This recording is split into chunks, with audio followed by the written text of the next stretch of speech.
Mandarin time! So, I had to re-record the last episode, and I'm re-recording this episode, just to be safe, just in case it wasn't as good, or I have new things to say, because, I like Sparks now. Things have changed. When I re-recorded my Sunriders episode, it got a few minutes longer, and I'm fine with that.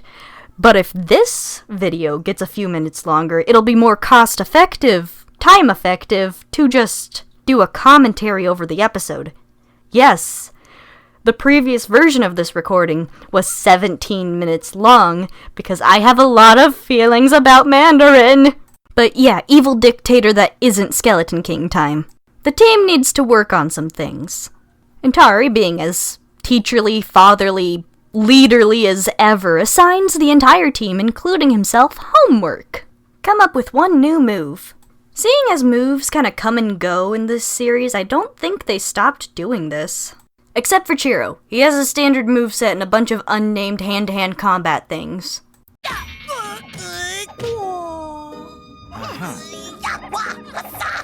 Chiro was too busy making monkey noises to notice that the monkeys just walked away. Look at Chiro's room. He's still got that poster, and look at how many toys he has. Oh my gosh! And his walls are purple! And within these purple walls, Chiro discovers something startling. Mandarin's helmet and shield. We really have no idea how these things got here. No spoken reason as to why, but there is a heck of a lot of speculation just about this one little piece. Chiro enters hyper mode and tries on the glove, which sends out a signal to Mandarin. A lot of people are kind of confused by this, like, oh, why didn't he just wake up at any time and escape, or anything like that, but I don't think the glove is necessarily connected to Mandarin himself, it's just connected to the other glove. Chiro is an incredibly powerful power primate entity. That amount of power primateness, when transferred from one glove to the other near Mandarin, might have been enough to shock his body into waking up. Theoretically, he's just been asleep this whole time. Except he's not, but we'll get into that. Or maybe Mandarin just wanted to have really, really dramatic timing. I wonder who he could have gotten that from. Hey guys, look at the design of the prison guards. There are a bunch of these guys around the hoop, and they only have one prisoner to guard, which is Mandarin. But if you look, there is no point at which you can grab these things except for their guns. They have two different types of guns. No way for them to grab anything either, only attack. This means they were probably built never to engage with anything unless they need to kill it. Except the only thing they would ever engage with is Mandarin. Also, pausing on 7 cycles. What is that unit of measurement? If a 1 cycle is equal to or more than a day, then it means that Mandarin's entire body is in a state of muscular atrophy. Like, if you look at this, Mandarin doesn't really touch the ground. His body is absolutely, irreparably damaged by this. And that's ignoring the battle he had with the team immediately beforehand. Completely ignoring that, and everything else, Mandarin looks really, really cool. Look at him, he's wrapped up like destroying things.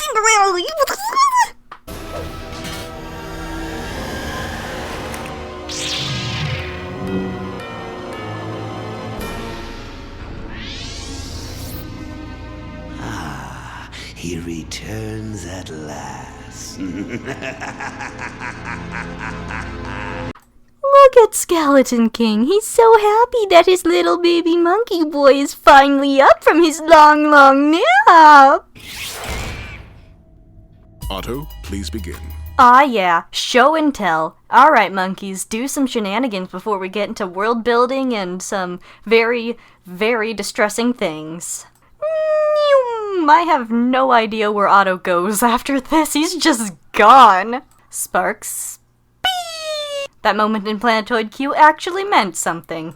Nova's move is hilarious, but it only ever shows up if the fight that it appears in was kind of made for it to be used, because it can only be used in very, very specific circumstances. Gibson is bad at naming his moves. It's incredibly informative about the nature of this move, but I can't be a nerd and talk about how this is self-generated electricity. Antari's about to show off something when... Okay. You guys want to play show and tell? I got something. Chiro crashes the party! Look at these monkeys' faces! They are definitely reliving a moment in which they have been menaced, threatened, or even harmed by that shield. And look at these two! The canon Mandarin mistreatment and the theoretical Mandarin mistreatment. Otto, you look like you're about to puke. Please tell us what happened, please? Please? Absolutely no monkey here wants to tell Chiro about Mandarin because... So that goes to Antari, but I don't think he wants to tell him either. Time to analyze every image and sentence in this, because the bulk of what we know about Mandarin is said here. It's not entirely accurate because, of course, it's coming from just one monkey, but still, it's the best we got. These are the monkeys in their tubes. They're all supposed to be asleep, but because of an animation error, or drawing error, Antari's eyes are open. Presumably this is in the robot because the only other instance of tubes we have found were in the alchemist's lab, and Antari doesn't know about that yet. Mandarin was the first of the super robot monkeys created, so anything we know biologically or mechanically about the team might not apply to him. Everyone else is pretty consistent, but Mandarin might literally be built different. Next image shows the team after winning a battle. According to an interview with Chiro, shout out to Project F Activity for even getting that, the team before Chiro were fighting all of Captain Shugazoom's enemies. It's a possibility that they defeated all of them and achieved an era of peace until, crazy monkey time. Everyone in this image is serious except for Nova. You'd think that at least Otto or Sparks would be kinda happy that they're being cheered on by a crowd, but nobody is smiling except for Nova. And Mandarin looks downright terrifying. Also, his tail is black for some reason. I'm gonna assume this is another mistake. According to the same interview as before, what Antari is saying here is completely true, or at least to Antari it is. Antari fully believed that Mandarin was the wisest, smartest, and strongest. Maybe that's true, or maybe Mandarin's posturing was actually worth something. The traits that Antari mentions actually line up with 3 of the members of the monkey team. The wisest, like Antari, the smartest, like Gibson, the strongest, like Nova. If we fill in the blanks, then Mandarin was technologically gifted like Otto and charismatic like Sparks. Or just a good pilot. I don't know, I'm trying to give Sparks more credit than I did. He clearly deserved the title of leading the team. But the team didn't think he deserved the title of leading the city. Mandarin's exact motivations behind ruling over Shugazoom are unclear, but we do know that Mandarin is a complete control freak. Every single one of Mandarin's appearances is accompanied by Formless, and Formless minions are built to be completely and utterly obedient, to serve a master. I'm gonna be mentioning that interview that they did, so I'm just gonna leave a link to their Tumblr in the description. Immediately after Antari finishes telling the story, Mandarin approaches. What good timing. Anyway, Mandarin enslaves the entire population with way more collars than is, reasonable for one prisoner, revealing to us that the hoop wasn't made for Mandarin, but it was made by the team. I have no idea if it was Mandarin's suggestion or not, but that's something to think about. Also, it took him 5 seconds to enslave the entire city. That beats Valina's entire season by a lot. And also beats Skeleton King's, couple hours. Monkeys, mobilize! Sparks is back. Still like the sequence no matter how many times it plays. Antari seems to be shutting down just a little bit, focusing entirely on the battle and nothing else, not even acknowledging what Chiro's saying. Usually he's at least a little social during battle, but nope. Mandarin's too scary for that. They take Mandarin to a less populated area of the city to fight him, and the Lasatron Fury, the most powerful attack of the robot, is completely ineffectual. Thanks, Hoop Design.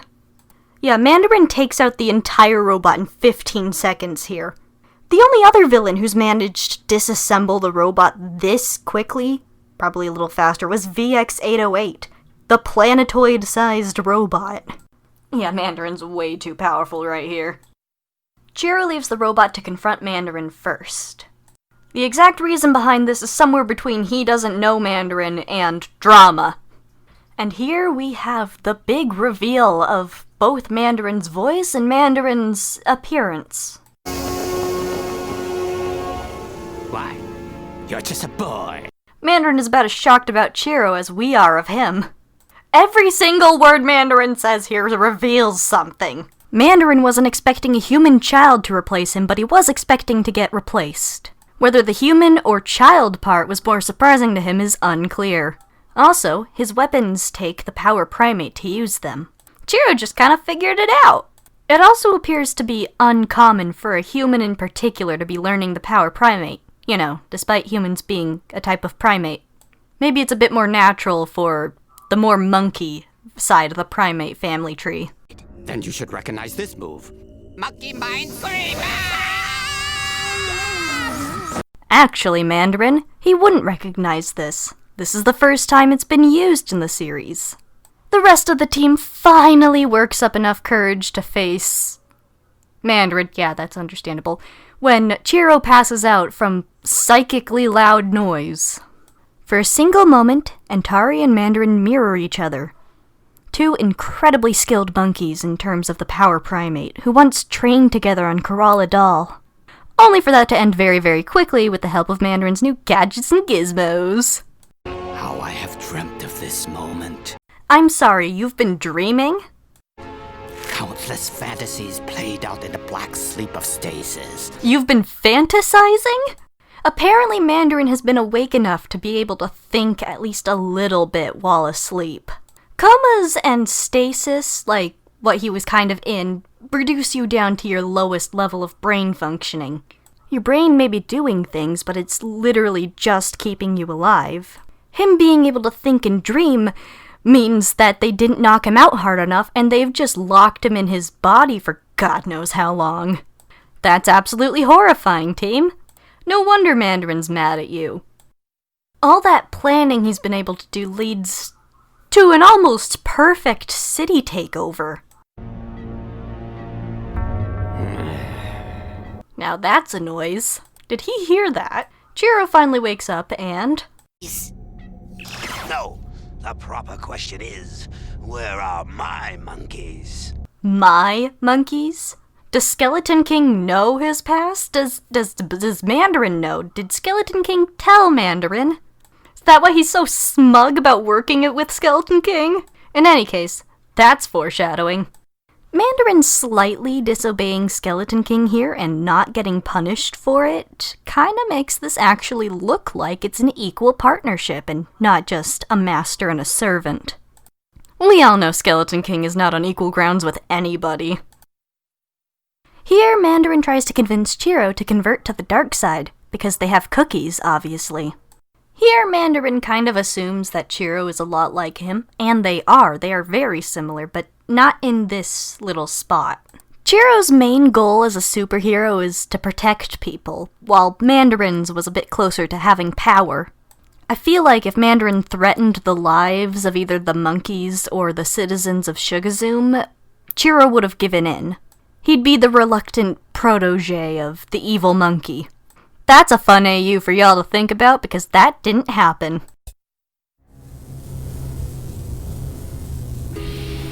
I'm worried about Chiro. He has weaknesses that Mandarin can and will exploit. Antari and I are on the same wavelength, it appears. After all this time, Mandarin is still the most powerful monkey to Antari. Exceeded our expectations. Plus, he has a good heart. As once did Mandarin. Is this true? None of the other monkeys correct him, so this might actually be true. He might have once been a good monkey, a nice leader, a member of the family. What could have happened to make that change? Did the power of corruption finally rear its head? Or did his anxieties and fears about control and protecting the city finally come to critical mass? Or maybe it was just a ruse, an act that he put up, and he was always like this. There's no way for us to know for sure. Antari also compares Mandarin to Chiro, like I did, same wavelength, woohoo. And it's immediately met with Chiro wearing a better Mandarin cosplay than I have.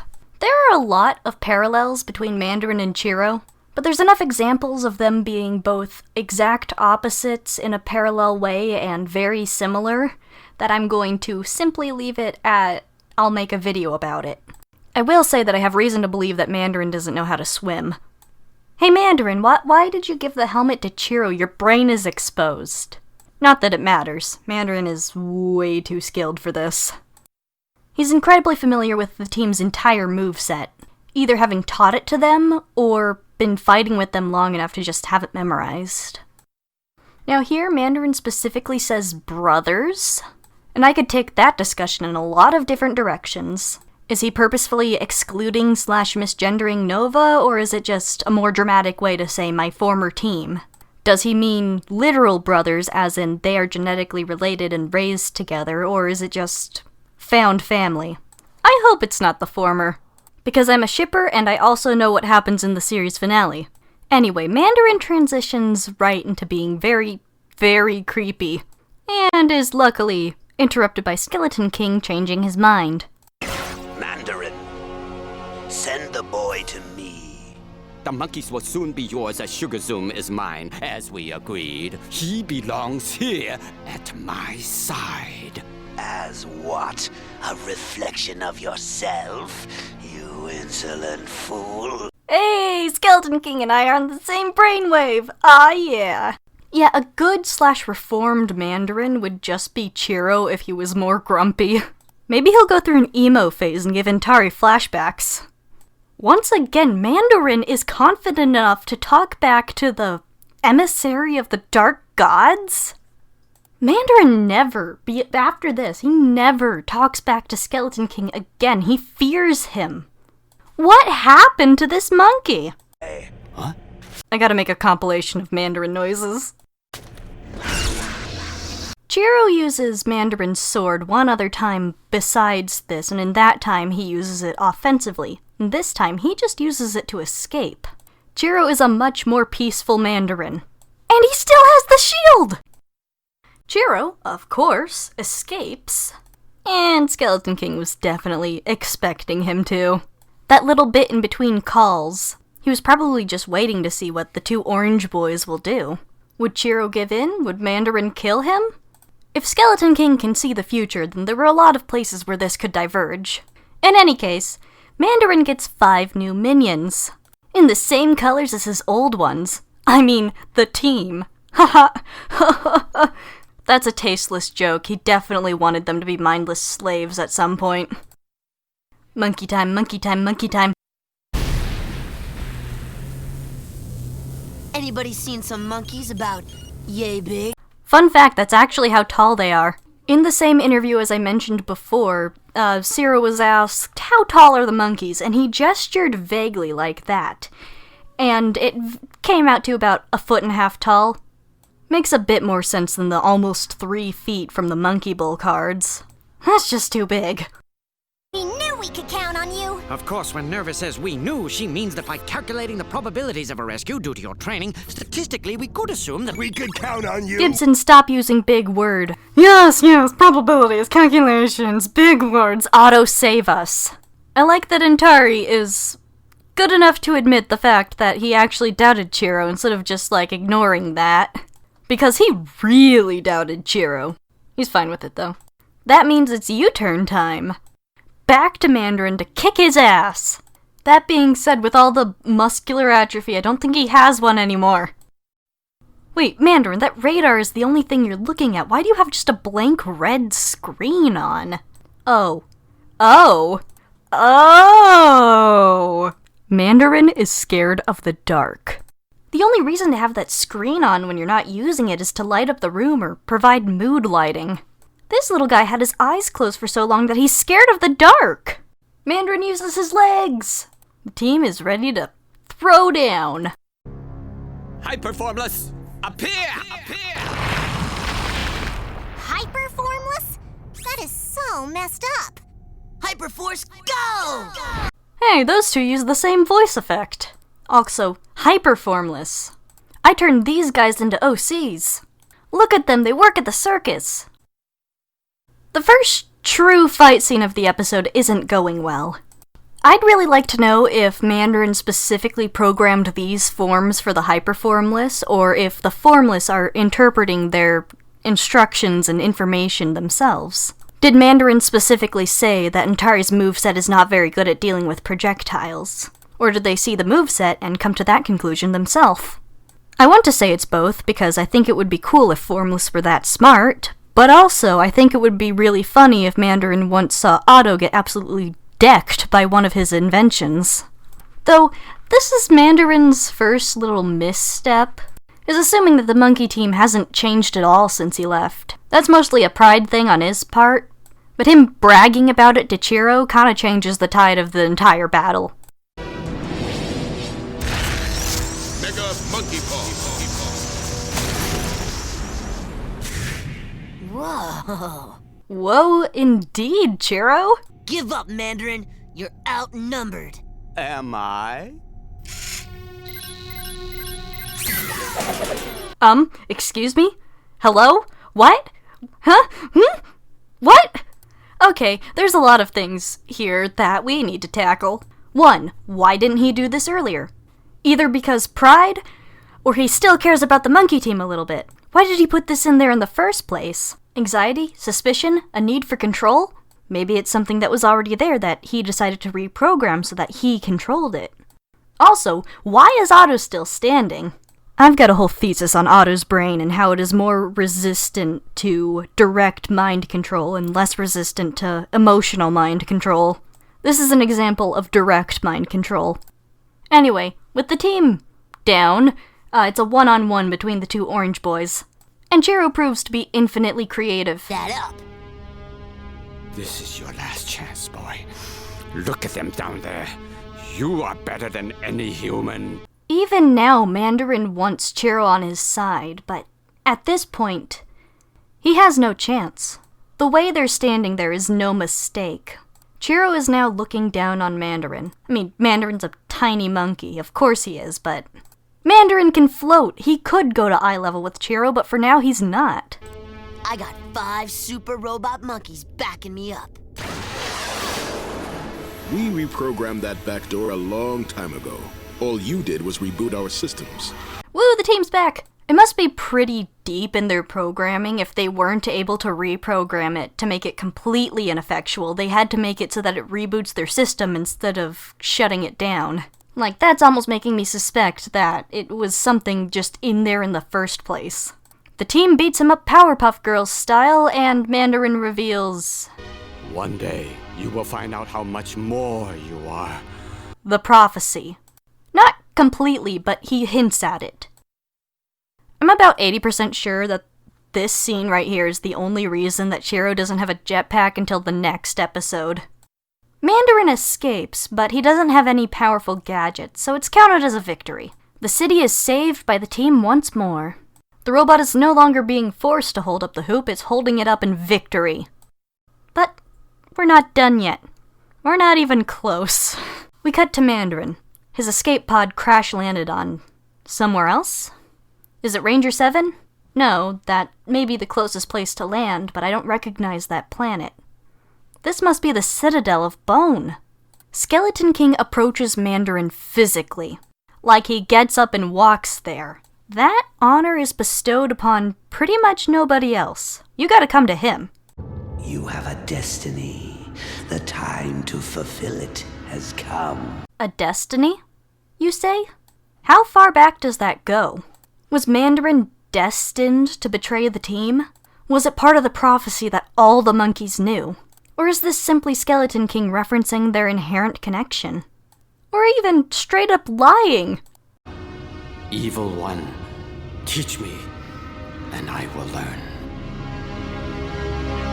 In any case, Mandarin bows to Skeleton King, giving up his last shred of power and dignity. Soon, not even his own body will be his anymore. And he never gets it back. Ever. All this power, all this terrifying prestige, it will be gone thanks to Skeleton King. In the pursuit of power, Mandarin has fallen into the depths of the unthinkable, and then thrown out with the rest of Skeleton King's garbage. We'll talk more about his final fate when that actually happens, but this is the last time Mandarin will ever be cool. This is the last time he'll ever have power on his own. I hate that. I hate that he never gets another chance. His life was taken away, destroyed, and then kept in a box to be forgotten about. And when he tries to get revenge because of that, it happens again but with someone else. I love Mandarin Redemption fics and comics specifically for that. He's one gnarly little monkey. And I was right. This episode is longer than the actual episode, but not by as much as I was expecting. I could go on a lot longer, but then I'd be straying into speculation and headcanon territory. Now, let's not talk about him until the Season 1 finale. Peace, y'all!